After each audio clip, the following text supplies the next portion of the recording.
नमस्कार। Story bot में आपका हार्दिक स्वागत है। आज हम आपके लिए लेकर आए हैं मुंशी प्रेमचंद की लिखी कहानी ममता। बाबू राम रक्षादास दिल्ली के एक ऐश्वर्यशाली खत्री थे। बहुत ही ठाठ बाट से रहने वाले। बड़े बड़े अमीर उनके यहाँ नित्य आते आते थे। वे आए हुओं का आदर सत्कार ऐसे अच्छे ढंग से करते थे कि इस बात की धूम सारे मोहल्ले में थी। नित्य उनके दरवाजे पर किसी न किसी बहाने से इष्ट मित्र एकत्र हो जाते, टेनिस खेलते, ताश उड़ता, हारमोनियम के मधुर स्वरों से जी बहलाते, चाय पानी से हृदय प्रफुल्लित करते। अधिक और क्या चाहिए।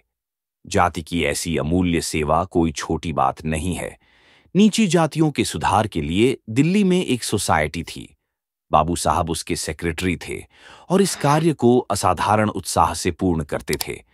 जब उनका बूढ़ा कहार बीमार हुआ और क्रिश्चियन मिशन के डॉक्टरों ने उसकी शुश्रूषा की, जब उसकी विधवा स्त्री ने निर्वाह की कोई आशा न देखकर क्रिश्चियन समाज का आश्रय लिया, तब इन दोनों अवसरों पर बाबू साहब ने शोक के रेजोल्यूशंस पास किए।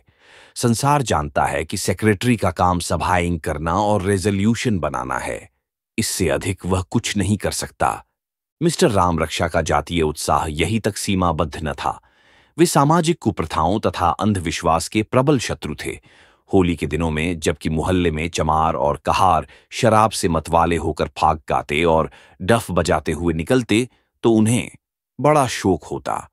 जाति की इस मूर्खता पर उनकी आंखों में आंसू भर आते और वे प्रातः इस कुरीति का निवारण अपने हंटर से किया करते। उनके हंटर में जाति हितैषिता की उमंग उनकी वक्तृता से भी अधिक थी। ये उन्हीं के प्रशंसनीय प्रयत्न थे जिन्होंने मुख्य होली के दिन दिल्ली में हलचल मचा दी। फाग गाने के अपराध में हजारों आदमी पुलिस के पंजे में आ गए। सैकड़ों घरों में मुख्य होली के दिन मुहर्रम का सा शोक फैल गया। इधर उनके दरवाजे पर हजारों पुरुष स्त्रियों अपना दुखड़ा रो रही थीं। उधर बाबू साहब के हितैषी मित्रगण अपने उदारशील मित्र के सद्व्यवहार की प्रशंसा करते। बाबू साहब दिन भर में इतने रंग बदलते थे कि उस पर पेरिस की परियों को भी ईर्ष्या हो सकती थी। कई बैंकों में उनके हिस्से थे, कई दुकानें थीं, किंतु बाबू साहब को इतना अवकाश न था कि उनकी कुछ देखभाल करते। अतिथि सत्कार एक पवित्र धर्म है, ये सच्ची देश हितैषिता की उमंग से कहा करते थे। अतिथि सत्कार आदिकाल से भारतवर्ष के निवासियों का एक प्रधान और सराहनीय गुण है। अभ्यागतों का आदर सम्मान करने में हम अद्वितीय हैं। हम इससे संसार में मनुष्य कहलाने योग्य हैं। हम सब कुछ खो बैठे हैं, किंतु जिस दिन हम में यह गुण शेष न रहेगा, वह दिन हिंदू जाति के लिए लज्जा, अपमान और मृत्यु का दिन होगा। मिस्टर राम रक्षा जातीय आवश्यकताओं से भी बेपरवाह न थे। वे सामाजिक और राजनीतिक कार्यों में पूर्ण रूपेण योग देते थे। यहां तक कि प्रतिवर्ष 2 बल्कि कभी कभी 3 वक्तृताएं हम अवश्य तैयार कर लेते। भाषणों की भाषा अत्यंत उपयुक्त, ओजस्वी और सर्वांग सुंदर होती थी। उपस्थित जन और इष्ट मित्र उनके एक एक शब्द पर प्रशंसा सूचक शब्दों की ध्वनि प्रकट करते, तालियों बजाते।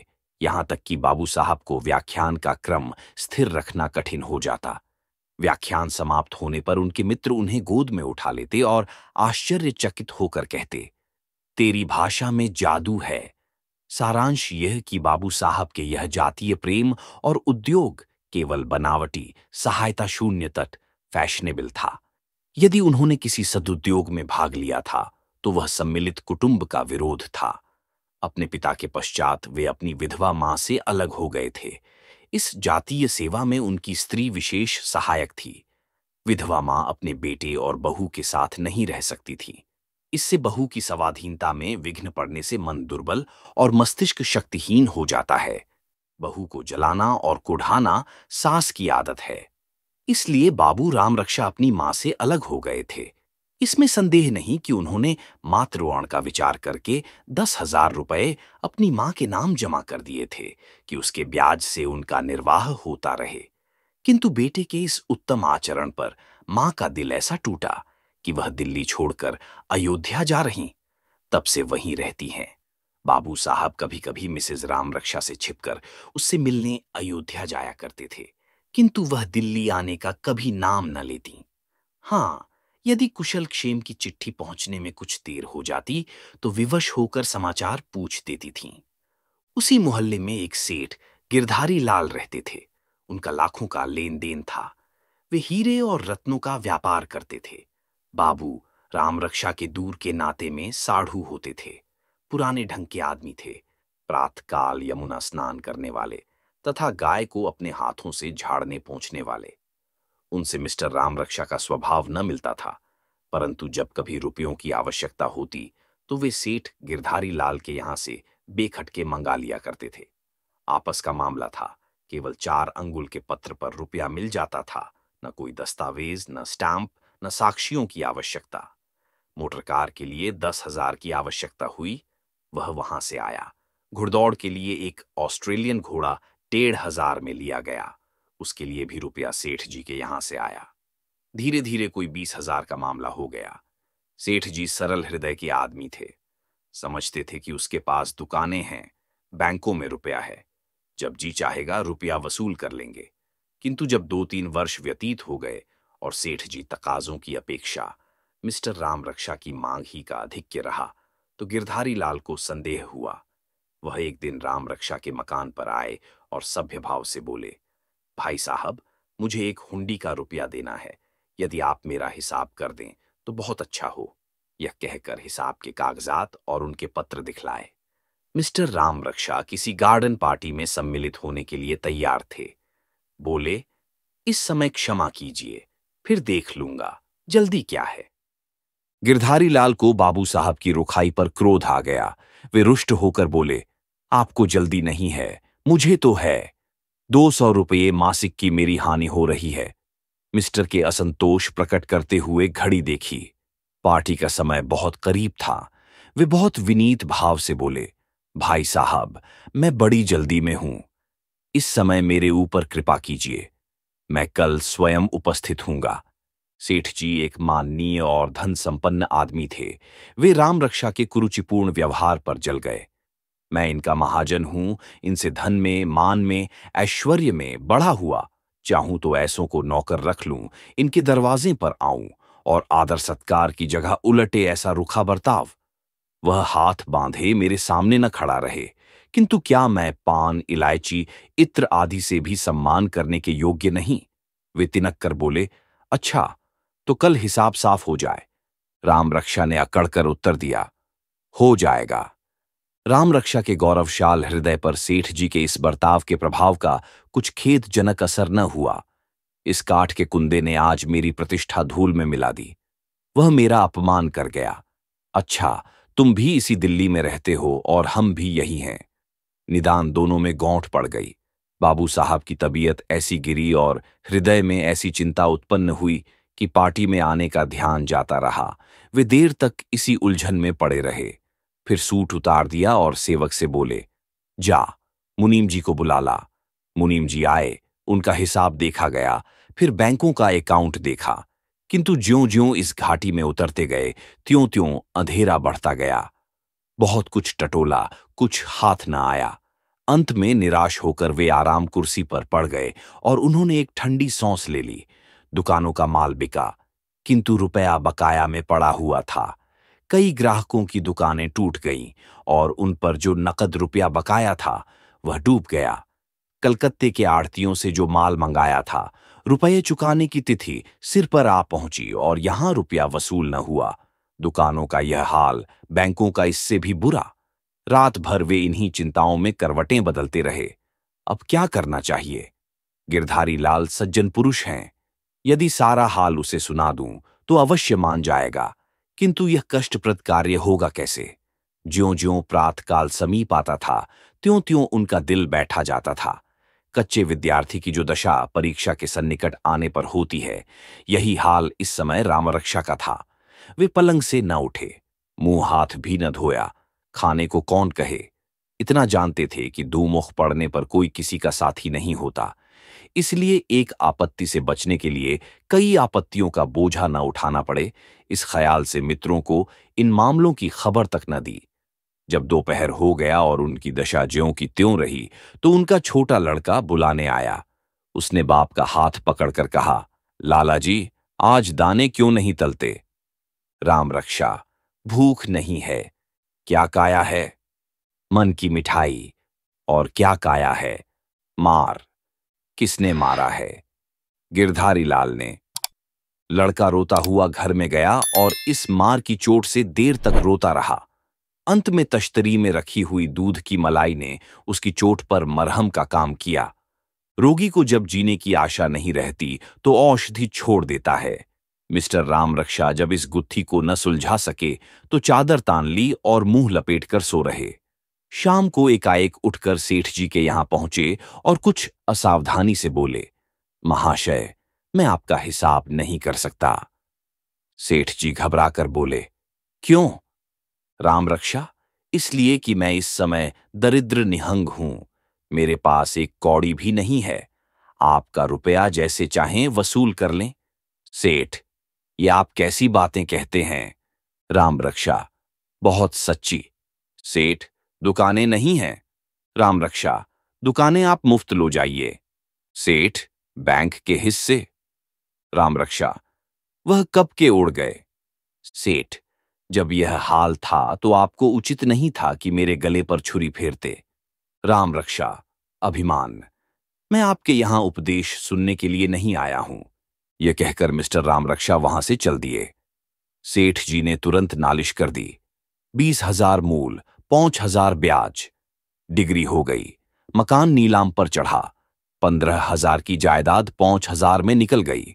10,000 की मोटर 4,000 में बिकी। सारी संपत्ति उड़ जाने पर कुल मिलाकर 16,000 से अधिक रमक न खड़ी हो सकी। सारी गृहस्थी नष्ट हो गई, तब भी 10,000 के ऋणी रह गए। मान बढ़ाई, धन दौलत सभी मिट्टी में मिल गए। बहुत तेज दौड़ने वाला मनुष्य प्राय मुंह के बल गिर पड़ता है। इस घटना के कुछ दिनों पश्चात दिल्ली म्यूनिसिपैलिटी के मेंबरों का चुनाव आरंभ हुआ। इस पद के अभिलाषी वोटरों की सजाएं करने लगे। दलालों के भाग्य उदय हुए। सम्मतियों मोतियों की तोल बिकने लगीं। उम्मीदवार मेंबरों के सहायक अपने अपने मुवक्किल के गुणगान करने लगे। चारों ओर चहल पहल मच गई। एक वकील महाशय ने भरी सभा में मुवक्किल साहब के विषय में कहा, मैं जिस बुजुर्ग का पैरोकार हूं वह कोई मामूली आदमी नहीं है। ये वह शख्स है जिसने फरजंद अकबर की शादी में 25,000 रुपया सिर्फ रक्स व सरूर में सर्फ कर दिया था। उपस्थित जनों में प्रशंसा की उच्च ध्वनि हुई। एक दूसरे महाशय ने अपने मोहल्ले के वोटरों के सम्मुख मुवक्किल की प्रशंसा यों की, मैं यह नहीं कह सकता कि आप सेठ गिरधारी लाल को अपना मेंबर बनाइए। आप अपना भला बुरा स्वयं समझते हैं और यह भी नहीं कि सेठ जी मेरे द्वारा अपनी प्रशंसा के भूखे हों। मेरा निवेदन केवल यही है कि आप जिसे मेंबर बनाएं, पहले उसके गुण दोषों का भली भांति परिचय ले लें। दिल्ली में केवल एक मनुष्य है जो गत वर्षों से आपकी सेवा कर रहा है। केवल एक आदमी है जिसने पानी पहुंचाने और स्वच्छता प्रबंधों में हार्दिक धर्मभाव से सहायता दी है। केवल एक पुरुष है जिसको श्रीमान वायसराय के दरबार में कुर्सी पर बैठने का अधिकार प्राप्त है और आप सब महाशय उसे जानते भी हैं। उपस्थित जनों ने तालियां बजाएं। सेठ गिरधारी लाल के मोहल्ले में उनके एक प्रतिवादी थे। नाम था मुंशी फैजुल रहमान खां। बड़े जमींदार और प्रसिद्ध वकील थे। बाबू राम रक्षा ने अपनी दृढ़ता, साहस, बुद्धिमत्ता और मृदु भाषण से मुंशी जी साहब की सेवा करनी आरंभ की। सेठ जी को परास्त करने का यह अपूर्व अवसर हाथ आया। वे रात और दिन इसी धुन में लगे रहते। उनकी मीठी और रोचक बातों का प्रभाव उपस्थित जनों पर बहुत अच्छा पड़ता। एक बार आपने असाधारण श्रद्धा उमंग में आकर कहा, मैं डंके की चोट पर कहता हूं कि मुंशी फैजुल रहमान से अधिक योग्य आदमी आपको दिल्ली में न मिल सकेगा। यह वह आदमी है जिसकी गजलों पर कविजनों में वाह वाह मच जाती है। ऐसे श्रेष्ठ आदमी की सहायता करना मैं अपना जातीय और सामाजिक धर्म समझता हूं। अत्यंत शोक का विषय है कि बहुत से लोग इस जातीय और पवित्र काम को व्यक्तिगत लाभ का साधन बनाते हैं। धन और वस्तु है, श्रीमान वायसराय के दरबार में प्रतिष्ठित होना और वस्तु, किंतु सामाजिक सेवा तथा जातीय चाकरी और ही चीज है। वह मनुष्य जिसका जीवन ब्याज प्राप्ति, बेईमानी, कठोरता तथा निर्दयता और सुख विलास में व्यतीत होता हो, इस सेवा के योग्य कदापि नहीं है। सेठ गिरधारी लाल इस अनयोक्तिपूर्ण भाषण का हाल सुनकर क्रोध से आग हो गए। मैं बेईमान हूं, ब्याज का धन खाने वाला हूं, विषयी हूं। कुशल हुई जो तुमने मेरा नाम नहीं लिया, किंतु अब भी तुम मेरे हाथ में हो। मैं अब भी तुम्हें जिस तरह चाहूं नचा सकता हूं। खुशामदियों ने आग पर तेल डाला। इधर राम रक्षा अपने काम में तत्पर रहे, यहां तक कि वोटिंग डे आ पहुंचा। मिस्टर राम रक्षा को उद्योग में बहुत कुछ सफलता प्राप्त हुई थी। आज वे बहुत प्रसन्न थे। आज गिरधारी लाल को नीचा दिखाऊंगा। आज उसको जान पड़ेगा कि धन संसार के सभी पदार्थों को इकट्ठा नहीं कर सकता। जिस समय फैजुल रहमान के वोट अधिक निकलेंगे और मैं तालियों बजाऊंगा, उस समय गिरधारी लाल का चेहरा देखने योग्य होगा।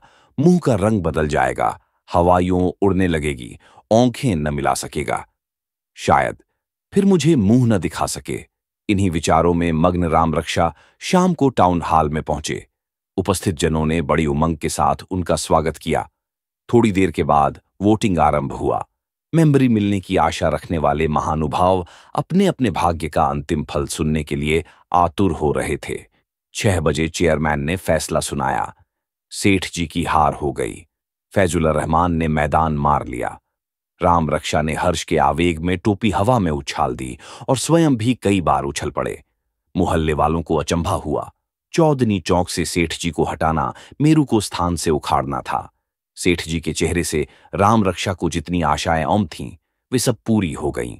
उनका रंग फीका पड़ गया था। खेद और लज्जा की मूर्ति बने हुए थे। एक वकील साहब ने उनसे सहानुभूति प्रकट करते हुए कहा, सेठ जी, मुझे आपकी हार का बहुत बड़ा शोक है। मैं जानता कि खुशी के बदले रंज होगा तो कभी यहां ना आता। मैं तो केवल आपके ख्याल से यहां आया था। सेठ जी ने बहुत रोकना चाहा, परंतु आंखों में आंसू डबडबा ही गए। वे निस्पृह बनाने का व्यर्थ प्रयत्न करके बोले, वकील साहब, मुझे इसकी कुछ चिंता नहीं। कौन रियासत निकल गई। व्यर्थ उलझन, चिंता तथा झंझट रहती थी। चलो, अच्छा हुआ गला छूटा। अपने काम में हरज होता था। सत्य कहता हूं, मुझे तो हृदय से प्रसन्नता ही हुई। यह काम तो बेकाम वालों के लिए है, घर न बैठे रहे, यही बेगार की। मेरी मूर्खता थी कि मैं इतने दिनों तक आंखें बंद किए बैठा रहा, परंतु सेठ जी की मुखाकृति ने इन विचारों का प्रमाण न दिया। मुखमंडल हृदय का दर्पण है, इसका निश्चय अलबत्ता हो गया। किंतु बाबू राम रक्षा बहुत देर तक इस आनंद का मजा न लूटने पाए और न सेठ जी को बदला लेने के लिए बहुत देर तक प्रतीक्षा करनी पड़ी। सभा विसर्जित होते ही जब बाबू राम रक्षा सफलता की उमंग में ऐंठते, मूंछ पर ताव देते और चारों ओर गर्व की दृष्टि डालते हुए बाहर आए, तो दीवानी की 3 सिपाहियों ने आगे बढ़कर उन्हें गिरफ्तारी का वारंट दिखा दिया। अब की बाबू राम रक्षा के चेहरे का रंग उतर जाने की और सेठ जी के इस मनोवांछित दृश्य से आनंद उठाने की बारी थी।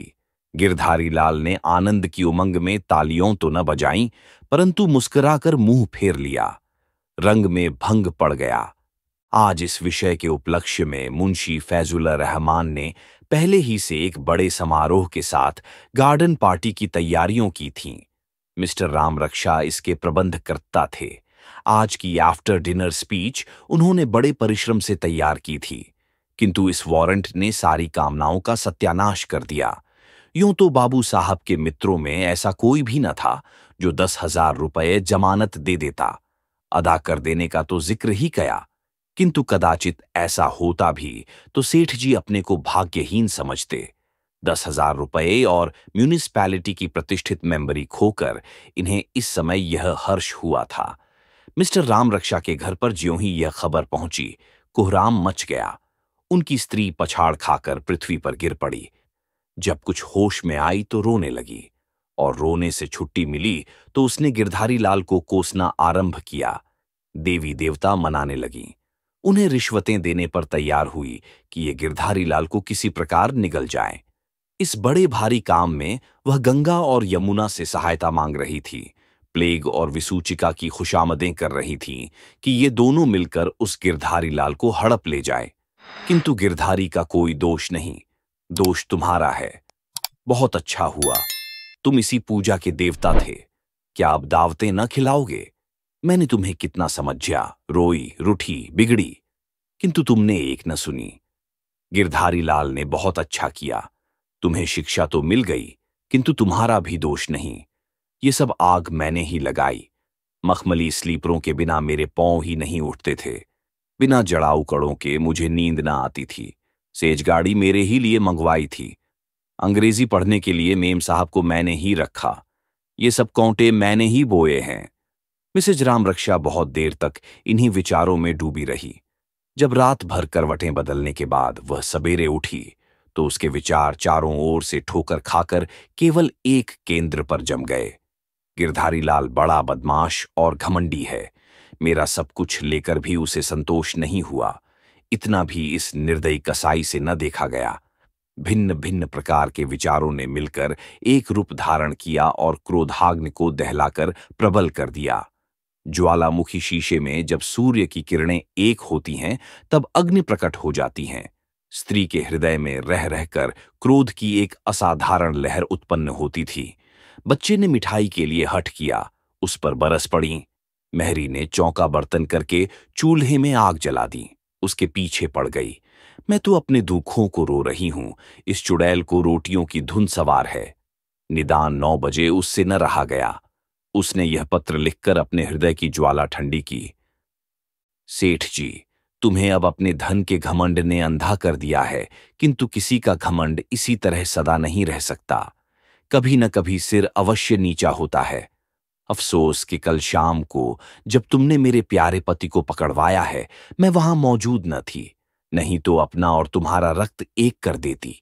तुम धन के मद में भूले हुए हो, मैं उसी दम तुम्हारा नशा उतार देती। एक स्त्री के हाथों अपमानित होकर तुम फिर किसी को मुंह दिखाने लायक न रहते। अच्छा, इसका बदला तुम्हें किसी न किसी तरह जरूर मिल जाएगा। मेरा कलेजा उस दिन ठंडा होगा जब तुम निर्वंश हो जाओगे और तुम्हारे कुल का नाम मिट जाएगा। सेठ जी पर यह फटकार पड़ी तो वे क्रोध से आग हो गए। यद्यपि क्षुद्र हृदय मनुष्य न थे, परंतु क्रोध के आवेग में सौजन्य का चिन्ह भी शेष नहीं रहता। यह ध्यान न रहा कि यह एक दुखिनी की क्रंदन ध्वनि है, एक सताई हुई स्त्री की मानसिक दुर्बलता का विचार है। उसकी धनहीनता और विवशता पर उन्हें तनिक भी दया न आई। मरे हुए को मारने का उपाय सोचने लगे। इसके तीसरे दिन सेठ गिरधारी लाल पूजा के आसन पर बैठे हुए थे। महाराज ने आकर कहा, सरकार, कोई स्त्री आपसे मिलने आई है। सेठ जी ने पूछा, कौन स्त्री है?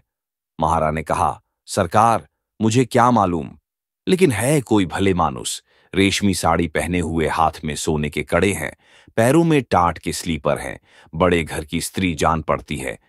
यूं साधारणतः सेठ जी पूजा के समय किसी से नहीं मिलते थे। चाहे कैसा ही आवश्यक काम क्यों न हो, ईश्वर उपासना में सामाजिक बाधाओं को घुसने नहीं देते थे। किंतु ऐसी दशा में जबकि किसी बड़े घर की स्त्री मिलने के लिए आए, तो थोड़ी देर के लिए पूजा में विलंब करना निंदनीय नहीं कहा जा सकता। ऐसा विचार करके वे नौकर से बोले, उन्हें बुला लाऊं। जब वह स्त्री आई तो सेठ जी स्वागत के लिए उठकर खड़े हो गए। तत्पश्चात अत्यंत कोमल वचनों के कारुणिक शब्दों से बोले, माता, कहां से आना हुआ? और जब यह उत्तर मिला कि वह अयोध्या से आई है, तो आपने उसे फिर से दंडवत किया और चीनी तथा मिश्री से भी अधिक मधुर और नवनीत से भी अधिक चिकने शब्दों में कहा, अच्छा, आप श्री अयोध्या जी से आ रही हैं? उस नगरी का क्या कहना? देवताओं की पुरी हैं। बड़े भाग्य थे कि आपके दर्शन हुए। यहां आपका आगमन कैसे हुआ? स्त्री ने उत्तर दिया, घर तो मेरा यही है।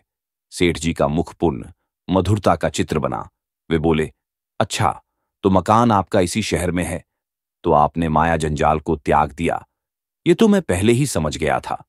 ऐसी पवित्र आत्माएं संसार में बहुत थोड़ी हैं। ऐसी देवियों के दर्शन दुर्लभ होते हैं। आपने मुझे दर्शन दिया, बड़ी कृपा की। मैं इस योग्य नहीं जो आप जैसी विदुषियों की कुछ सेवा कर सकूं, किंतु जो काम मेरे योग्य हो, जो कुछ मेरे किए हो सकता हो, उसे करने के लिए मैं सब भौंती से तैयार हूं। यहां सेठ साहूकारों ने मुझे बहुत बदनाम कर रखा है। मैं सबकी आंखों में खटकता हूं। उसका कारण सिवाय इसके और कुछ नहीं कि जहां वे लोग लाभ का ध्यान रखते हैं, वहां मैं भलाई पर रखता हूं। यदि कोई बड़ी अवस्था का वृद्ध मनुष्य मुझसे कुछ कहने सुनने के लिए आता है तो विश्वास मानो मुझसे उसका वचन टाला नहीं जाता। कुछ बुढ़ापे का विचार, कुछ उसके दिल टूट जाने का डर, कुछ यह ख्याल कि कहीं यह विश्वासघातियों के फंदे में न फंस जाए, मुझे उसकी इच्छाओं की पूर्ति के लिए विवश कर देता है। मेरा यह सिद्धांत है कि अच्छी जायदाद और कम ब्याज। किंतु इस प्रकार बातें आपके सामने करना व्यर्थ है। आपसे तो घर का मामला है। मेरे योग्य जो कुछ काम हो उसके लिए मैं सिर औंखों से तैयार हूं। वृद्ध स्त्री, मेरा काम आप ही से हो सकता है। सेठ जी प्रसन्न होकर, बहुत अच्छा, आज्ञा दो। स्त्री, मैं आपके सामने भिखारिन बनकर आई हूं। आपको छोड़कर कोई मेरा सवाल पूरा नहीं कर सकता। सेठ जी, कहिए कहिए। स्त्री, आप राम रक्षा को छोड़ दीजिए। सेठ जी के मुख का रंग उतर गया। सारे हवाई किले जो अभी अभी तैयार हुए थे गिर पड़े। वे बोले, उसने मेरी बहुत हानि की है, उसका घमंड तोड़ डालूंगा, तब छोड़ूंगा। स्त्री, तो क्या कुछ मेरे बुढ़ापे का, मेरे हाथ फैलाने का, कुछ अपनी बड़ाई का विचार न करोगे? बेटा, ममता बुरी होती है। संसार से नाता टूट जाए, धन जाए, धर्म जाए, किंतु लड़के का स्नेह हृदय से नहीं जाता। संतोष सब कुछ कर सकता है, किंतु बेटे का प्रेम मां के हृदय से नहीं निकल सकता। इस पर हाकिम का, राजा का, यहां तक कि ईश्वर का भी बस नहीं है। तुम मुझ पर तरस खाओ, मेरे लड़के की जान छोड़ दो, तुम्हें बड़ा यश मिलेगा। मैं जब तक जीऊंगी तुम्हें आशीर्वाद देती रहूंगी। सेठ जी का हृदय कुछ पसीजा। पत्थर की तह में पानी रहता है, किंतु तत्काल ही उन्हें मिसेस रामरक्षा के पत्र का ध्यान आ गया। वे बोले, मुझे रामरक्षा से कोई उतनी शत्रुता नहीं थी। यदि उन्होंने मुझे न छेड़ा होता तो मैं न बोलता। आपके कहने से मैं अब भी उनका अपराध क्षमा कर सकता हूं, परंतु उसकी बीबी साहबा ने जो पत्र मेरे पास भेजा है उसे देखकर शरीर में आग लग जाती है। दिखाऊं आपको? रामरक्षा की मां ने पत्र लेकर पढ़ा तो उनकी आंखों में ओंसू भर आए। वे बोलीं, बेटा, उस स्त्री ने मुझे बहुत दुख दिया है। उसने मुझे देश से निकाल दिया। उसका मिजाज और जबान उसके वश में नहीं, किंतु इस समय उसने जो गर्व दिखाया है उसका तुम्हें ख्याल नहीं करना चाहिए। तुम इसे भुला दो। तुम्हारा देश देश में नाम है। ये नेकी तुम्हारे नाक को और भी फैला देगी। मैं तुमसे प्रण करती हूं कि सारा समाचार राम रक्षा से लिखवाकर किसी अच्छे समाचार पत्र में छपवा दूंगी। राम रक्षा मेरा कहना नहीं टालेगा। तुम्हारे इस उपकार को वह कभी न भूलेगा। जिस समय ये समाचार संवाद पत्रों में छपेंगे उस समय हजारों मनुष्यों को तुम्हारे दर्शन की अभिलाषा होगी। सरकार में तुम्हारी बड़ाई होगी और मैं सच्चे हृदय से कहती हूं कि शीघ्र ही तुम्हें कोई न कोई पदवी मिल जाएगी। राम रक्षा की अंग्रेजों से बहुत मित्रता है। वे उसकी बात कभी न टालेंगे। सेठ जी के हृदय में गुदगुदी पैदा हो गई।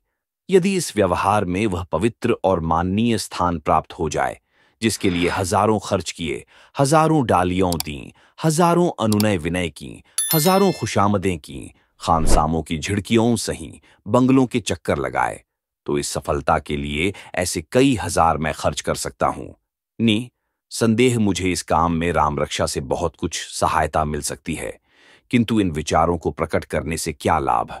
उन्होंने कहा, माता, मुझे नाम नमूद की बहुत चाह नहीं है। बड़ों ने कहा है, नेकी कर दरिया में डाल। मुझे तो आपकी बात का ख्याल है। पदवी मिले तो लेने से इनकार नहीं, न मिले तो तृष्णा नहीं, परंतु यह तो बताइए कि मेरे रुपयों का क्या प्रबंध होगा। आपको मालूम होगा कि मेरे 10,000 रुपये आते हैं। राम रक्षा की मां ने कहा, तुम्हारे रुपये की जमानत में करती हूं। ये देखो, बंगाल बैंक की पासबुक है, उसमें मेरा 10,000 रुपया जमा है। उस रुपये से तुम राम रक्षा को कोई व्यवसाय करा दो। तुम उस दुकान के मालिक रहोगे, राम रक्षा को उसका मैनेजर बना देना। जब तक तुम्हारे कहे पर चले निभाना, नहीं तो दुकान तुम्हारी है। मुझे उसमें से कुछ नहीं चाहिए। मेरी खोज खबर लेने वाला ईश्वर है। राम रक्षा अच्छी तरह रहे, इससे अधिक मुझे और न चाहिए। यह कहकर पासबुक सेठ जी को दे दी। मां के इस अथाह प्रेम ने सेठ जी को विह्वल कर दिया। पानी उबल पड़ा और पत्थर के नीचे ढंक गया। ऐसे पवित्र दृश्य देखने के लिए जीवन में कम अवसर मिलते हैं। सेठ जी के हृदय में परोपकार की एक लहर सी उठी। उनकी आंखें डबडबा आईं। जिस प्रकार पानी के बहाव से कभी कभी बांध टूट जाता है, उसी प्रकार परोपकार की इस उमंग ने स्वार्थ और माया के बांध को तोड़ दिया। वे पासबुक वृद्ध स्त्री को वापस देकर बोले, माता, यह अपनी किताब लो। मुझे अब अधिक लज्जित न करो। ये देखो, राम रक्षा का नाम बही से उड़ा देता हूं। मुझे कुछ नहीं चाहिए, मैंने अपना सब कुछ पा लिया। आज तुम्हारा राम रक्षा तुमको मिल जाएगा। इस घटना के 2 वर्ष उपरांत टाउन हॉल में फिर एक बड़ा जलसा हुआ। बैंड बज रहा था, झंडियों और ध्वजाएं वायुमंडल में लहरा रही थीं। नगर के सभी माननीय पुरुष उपस्थित थे। लैंडो, फिटन और मोटरों से सारा हाता भरा हुआ था। एकाएक मुश्ती घोड़ों की एक फिटन ने हाथे में प्रवेश किया। सेठ गिरधारीलाल बहुमूल्य वस्त्रों से सजे हुए उसमें से उतरे। उनके साथ एक फैशनेबल नवयुवक अंग्रेजी सूट पहने मुस्कुराता हुआ उतरा। ये मिस्टर रामरक्षा थे। वे अब सेठ जी की एक खास दुकान का मैनेजर हैं। केवल मैनेजर ही नहीं, किंतु उन्हें मैनेजिंग प्रोप्राइटर समझना चाहिए। दिल्ली दरबार में सेठ जी को राव बहादुर का पद मिला है। आज डिस्ट्रिक्ट मैजिस्ट्रेट नियमानुसार इसकी घोषणा करेंगे और सूचित करेंगे कि नगर के माननीय पुरुषों की ओर से सेठ जी को धन्यवाद देने के लिए बैठक हुई है। सेठ जी की ओर से धन्यवाद का वक्तव्य राम रक्षा करेंगे। जिन लोगों ने उनकी वक्तृताएं नम सुनी है, वे बहुत उत्सुकता से उस अवसर की प्रतीक्षा कर रहे हैं। बैठक समाप्त होने पर सेठ जी रामरक्षा के साथ अपने भवन पर पहुंचे तो मालूम हुआ कि आज वही वृद्धा उनसे फिर मिलने आई है। सेठ जी दौड़कर रामरक्षा की मां के चरणों से लिपट गए। उनका हृदय इस समय नदी की भांति उमड़ा हुआ था। रामरक्षा एंड फ्रेडस नामक चीनी बनाने का कारखाना बहुत उन्नति पर है। रामरक्षा अब भी उसी ठाठ बाट से जीवन व्यतीत कर रहे हैं, किंतु पार्टियों कम देते हैं और दिन भर में 3 से अधिक सूट नहीं बदलते। वे अब उस पत्र को, जो उनकी स्त्री ने सेठ जी को लिखा था, संसार की एक बहुत अमूल्य वस्तु समझते हैं और मिसेज रामरक्षा को भी अब सेठ जी के नाम को मिटाने की अधिक चाह नहीं है, क्योंकि अभी हाल में जब लड़का पैदा हुआ था, मिसेज रामरक्षा ने अपना सुवर्ण कंकण धाय को उपहार दिया था, मनो मिठाई बांटी थी। यह सब हो गया, किंतु वह बात जो अब होनी चाहिए थी, न हुई। रामरक्षा की मां अब भी अयोध्या में रहती हैं और अपनी पुत्रवधू की सूरत नहीं देखना चाहती। अगर आपको यह कहानी पसंद आई हो तो लाइक करें, कमेंट करें और स्टोरी बॉट चैनल को सब्सक्राइब करना न भूलें।